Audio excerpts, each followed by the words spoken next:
This is the FV1066 Senlac. It is a brand new Tier 8, released in part of 3 new Tier 8s, being the ST62 version 2 and the Kampfpanzer Prototype 68P. Out of the 3 vehicles, the Senlac is definitely the hardest to get your hands on. At best, you have a 5% drop chance. At worst, you have a 1%. We can see to get your hands on it, you need to open these crates here. You see the Kampfpanzer and the ST62, which you can see I've already purchased, you can just get by opening the crates, getting the currency that they give you, and then purchasing the vehicle. So I can guarantee get these tanks. It'll cost me a lot, which it did, but at least I got them. However, when it comes to the Senlac, you just have to get lucky. In the basic crate, it is a 1% drop chance. It's the highest out of all the tanks, but it's still a 1%, as we can see right at the bottom of the list. And in the more expensive crate, it is a 5% drop chance, which we can see, again, at the bottom of the list. It's actually not that bad of a drop chance. Like, if you look at the majority of drops here, it's one of the higher drops that you can get at 5%, but still, it's a 5%, so it's not very high. Overall, you're not going to probably get your hands on the vehicle unless you open at least 20 to 30, maybe even 40 crates. Is it a fun tank? Yeah. I mean, honestly, I think it's a worse FV301, I'll tell you right now. The gun is really good, though. The mobility feels great. The gun depression's great. I actually really enjoyed this tank. I thought it was going to be terrible, and to be fair, it does have some really bad things going for it, which I'll showcase, but I actually ended up liking it. So let's take a look at the stats it has going for it. I'm not going to show the armor because it doesn't have any. The turret's 25, the hull is 22. Like, it literally is 0 armor. You might get a couple troll bounces here and there because of the upper plate and, like, the side armor, I don't know, the tracks or something like that, but you're really not going to expect to get too many bounces. The things that I like about the tank, first of all, gun's really solid. .308 dispersion's great. For example, the FV301, the Tech Tree Light, has .33 dispersion. So this gun is way better on accuracy. Not only that, but it's got fast aiming time, great on movement dispersion, and it's got really good DPM at 2,700. The average penetration's pretty solid. I am running rammer. It's a pretty good pen, though. 205 on the standard's all right. 260 on the premium's really good. You can run Cali and obviously get that to a whopping 284, but I don't really think it's necessary. This is a light after all, and it's got enough pen to get the job done as it is. Mobility-wise, very fast. Reaches a top speed of 70, reverses at 23. It's got a really, really good power to weight of 30. So, in terms of the vehicle, I actually really like it. If you want a more armored version of this tank, and it's free, get the FV301 on the Tech Tree. It's honestly a better tank for the majority of situations you'll play it in. But I still thoroughly enjoyed playing this vehicle, and you're going to see that in these 2 replays we got here. Both of these might be ace games. I'm not honestly sure, but I know for a fact we do have an ace taker gameplay in one of these battles here. So this first game up against us, we have 2 Tiger 2s, a Basilisk, and we do got some nasty tanks, even a VK45. I mean, their whole lineup, as you can see, is just kind of death. But just because they have nasty tanks does not mean that we are going to struggle to deal with them. We are going to push up early game right into the crossing position. I'm going to shoot a shell at this brick wall here. If you don't do this, shooting a shell at that brick wall is massive because it allows you to spot people crossing. In fact, you're going to see that. That Basilisk right there would never have been spotted if I didn't shoot that wall, which means I wouldn't have got this damage.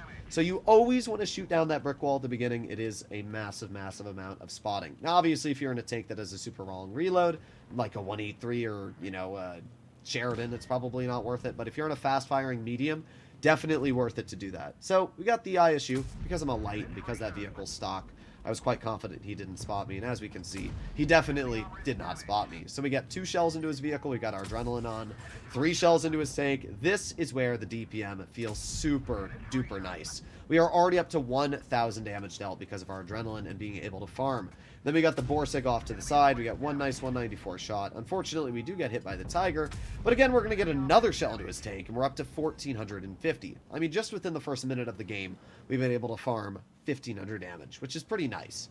Now we're going to poke the Tiger. I do over-poke a little bit. The Tiger cuts right through my armor. But again, because we have such a fast reload, I'm able to just shoot the Tiger again. We're up to 1,800. We actually out-traded him as well, which is pretty nice. For some reason, the Caliban tells me to fall back. I think he wanted me to so that these guys would over-poke and he'd be able to shoot them, but nah, I ain't a wimp. We are going to get all the farm we can. So the Tiger shows me his haul, get an easy pen in. Then we're going to aim it on again. By the way, watch this. Caliban misses the flat side of a Tiger 2, like, bruh. I'm not going to complain because it gives me another free shot into the Tiger. Now we're up to 2,500 damage. It's just really, really sad that the Caliban managed to miss that. So right now, the only thing I'm worried about is the Smasher. I don't know where it is. He hasn't been spotted in a while. And obviously, I want to push the Basilisk, but if the Smasher's not spotted, I don't want to die to him. But we can see that the Smasher does indeed get spotted. And because he's detected, at this point, I know I can start farming the Basilisk. So we got one shell into his vehicle. We're up to 2,800. I turn my vehicle to the side so we can use the rear turreted design. Get a shell out. The Caliban kind of goes in front of us, and then I don't know, our shell just kind of whiffs, but the Caliban misses anyway, so it doesn't really matter. The Basilisk shoots us once, and we're going to aim it on his tank again. There you go, another easy pen. We have the ISU, who is looking a little bit antsy, as we can see. He pokes, we get an easy shell out, and I'm back in the cover. He misses. We're up to 3,600 damage, and as you can see, this tank has just been a farm fest so far. This is what I actually really like about the tank, though. It just feels really, really fun. The gun, the DPM, everything about the tank just feels really nice. So we're going to get behind the Smasher here, and there's one shell into his tank. Now we're going to plop on our Adrenaline. We're going to get a second shell. Thank you. This is where I always try to use the most effective DPM, obviously. But that was a super unlucky shot there. Unfortunately, we just did not end up hitting the Smasher. So we got the Tiger, too, who's a one-shot in the VK. Now, the Tiger stock, we can see that by looking at his turret. I'm aiming on the side of it. Unfortunately, we just don't hit it. But Tiger manages to bounce us somehow. Shows me the flat side. We finish him off. We're up to 4,200 damage at this point.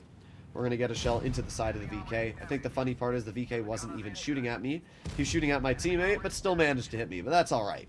We're up to 4,600, 4,800, and our Caliban finishes him off. A little unfortunate because we could have done 5k if we'd penned one more shot. But hey, I'll take 4,800 damage. It's a pretty solid result, and it's a great example to showcase the Senlac's capabilities. I really thought this tank would be mediocre when it was first in testing, but Wargaming buffed it a bit, and because of that, it's actually really solid. So we got 200,000 credits, we got an ace, a high caliber, and a pretty solid result. Let's take a look at my next Senlac game. This one is on Naval Frontier. I don't fully remember this game, but I know we got a big old farm out. So, starting this game, just as always on Naval, I'm going to go to the B crossing. If you're in a mobile tank and you're not spotting B, you're playing the game wrong. I'm going to tell you now. If you think going up top all the way up towards C early game is important, it's just not. Like, you can always flex over there. You always want to spot this crossing because it gives you massive information on where the enemy team is going. If you don't spot anything here, you don't know if they're going to be at base A or base C until it could be too late. So we are just spotting, and I'm not seeing all too much right now, but we do have the Annihilator, so I'm going to get a shell into that. And obviously I'm going to be spotted. Yep, we are. Okay, so I know I can't poke the Annihilator. He's just going to stare at me, so we're going to wait. Just going to chill, chill, chill. At this point, we're obviously unspotted. We're going to shoot at the Annihilator. I'm expecting to be detected, but we're not, which is rather weird. So I'm going to shoot him again. I'm expecting to be detected. We're not. So I'm going to shoot him again. You can start to understand what we're doing here. Unfortunately, that shell there misses the Annihilator's track wheel. The on-movement dispersion of this tank is pretty mediocre. I'm going to be completely real. Because of that, it does seem to miss some pretty easy shots. But hey, we're up to 1,500 damage already, which is really, really nice. We haven't bled any health either, and we've gotten a pretty solid farm out. We got the M4Yo and the Smasher off to the side. I'm just kind of waiting, because I can't really send this right now. We got the Lancin off to the side as well, and the Lancin does indeed spot me. I'm actually a little surprised that we did get spotted, but that's fine. Get a nice 250 shot into the Lancin, and then we're going to poke him again. I'm going to trade a shell, get a 270, light him on fire, 320. Nice, look at that. 2,057 damage. Then we can see the Yo's crossing, so we're going to try and get a snap into his vehicle. There you go. Nice 220. We're up to 2,278. Okay. Not too bad at all.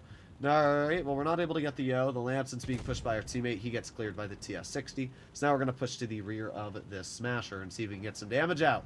Smasher is obviously a pretty easy tank to deal with. Yes, it does hit for 960 if it pens the HE, but at the same time, the Smasher is not very skilled at the game. So we're going to get 3 shells in. That's already 600 damage. And goodbye. Thank you very much. All that's left is the Yo that I care about, because obviously we're not going to be able to get the HWKs all the way up top the silo. So, or not the silo, but the, I don't really know what you call it. The concrete fortress is what we'll say. So we got 2 shells into the Yo. We're already up to 3,400 damage, by the way. So this is a pretty solid game. And now we're going to activate our Adrenaline and see if we can get one more shell out. Sweet. 3,800 damage. And a pretty solid game for the Senlac. So, tank's kind of doofy looking, but I actually think it's a really fun vehicle. It's got a solid gun, pretty good mobility, great gun depression, which is surprising, 10 degrees all around. I have no complaints. We got a first class. I'm honestly surprised we didn't ace it for this game, but yeah, no complaints whatsoever.